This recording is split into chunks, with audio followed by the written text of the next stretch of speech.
جو مسلمان کافروں کے ملک میں ان کے نظام کو مانتے ہوئے مستقل وہاں رکھتا ہے، اس کے لیے کیا حکم ہے؟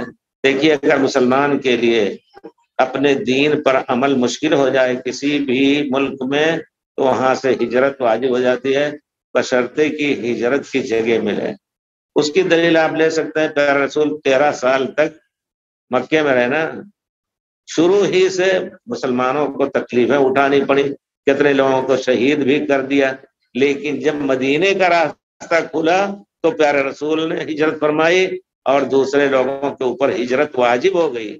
اس کے بعد پھر کہیں بھی کوئی مسلمان ہوتا تو اس کو ستاتے، ان کے اوپر ہجرت واجب تھی، مدینے آ کر کے رہیں، مسلمانوں کے ساتھ شریک رہیں، جہاد میں سب کچھ طاقت بنی، اور پھر اللہ تعالیٰ نے راستہ کھولا۔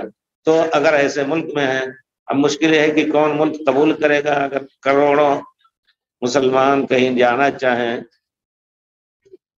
تو وہی رہ گیا کہ وہاں صبر کر کے اور قانون کے تحت اپنا، نہیں تو پھر اللہ تعالیٰ مدد کرے، بس یہی کہنا ہے۔